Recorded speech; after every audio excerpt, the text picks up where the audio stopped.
ଚାଷୀଙ୍କ ପାଇଁ କୃଷି ଯନ୍ତ୍ରପାତି ମେଳା।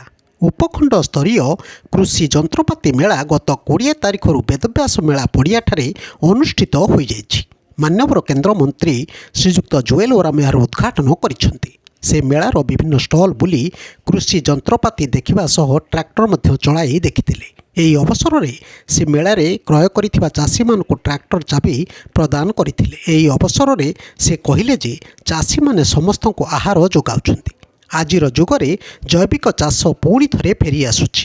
ସେ ନିଜର ଚାଷ କରିବାର ଅନୁଭୂତିକୁ ମଧ୍ୟ ଜଣାଇଥିଲେ। ସେ କହିଲେ ଯେ ଆଜିକାଲି ଚାଷ କରିବା ପାଇଁ ମଜୁରୀ ନ ମିଳିବା ଯୋଗୁଁ ମେସିନ୍ର ବ୍ୟବହାର କ୍ରମଶଃ ବଢ଼ିଯାଉଛି। ଉନ୍ନତ ମାନର ଚାଷ କରିବା ପାଇଁ କୃଷି ଯନ୍ତ୍ରପାତିର ବ୍ୟବହାର କରିବା ପାଇଁ ଯୁବ ଚାଷୀଙ୍କୁ ସେ ଆହ୍ୱାନ ଦେଇଥିଲେ।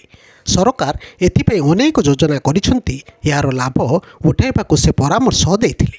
ଏହି କାର୍ଯ୍ୟକ୍ରମରେ ଜିଲ୍ଲା ପରିଷଦ ଅଧ୍ୟକ୍ଷା କୃନ୍ତି ପ୍ରଧାନ, ଉପଜିଲ୍ଲାପାଳ ପାନ୍ପ ଶ୍ରୀ ବିଜୟ କୁମାର ନାୟକ, ସିଡିଏଓ ହରିହର ନାୟକ, ଏଲଡିଏମ୍ ଗଗନ ବିହାରୀ ଧଳ, କାର୍ଯ୍ୟନିର୍ବାହୀ ଯନ୍ତ୍ରୀ କୃଷି ପରମାନନ୍ଦ ପ୍ରଧାନ, କୃଷି ବିଜ୍ଞାନ କେନ୍ଦ୍ର ବରିଷ୍ଠ ବୈଜ୍ଞାନିକ ଡାକ୍ତର ଲକ୍ଷ୍ମୀଧର ପ୍ରଧାନ, କୃଷି ଜିଲ୍ଲା ଅଧିକାରୀ ଶ୍ରୀ ଜି ଜୟନ ଉପସ୍ଥିତ ଥିଲେ। ଏହି ମେଳା 3 ଦିନ ସକାଳ 11ଟାରୁ ରାତି 9 ଘଟିକା ପର୍ଯ୍ୟନ୍ତ ଚାଲୁଛି।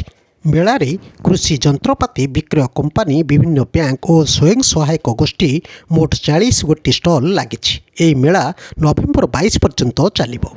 ବ୍ୟୁରୋ ନ୍ୟୁଜ୍ ଓଡ଼ିଶା କଥା। ଓଡ଼ିଶା କଥା ୟୁଟ୍ୟୁବ୍ ଚ୍ୟାନେଲଟିକୁ ଆପଣମାନେ ଦେଖୁଛନ୍ତି, ମତାମତ ଦିଅନ୍ତୁ, ଲାଇକ୍ କରନ୍ତୁ, ସବସ୍କ୍ରାଇବ୍ କରନ୍ତୁ ଓ ସେୟାର ମଧ୍ୟ କରନ୍ତୁ।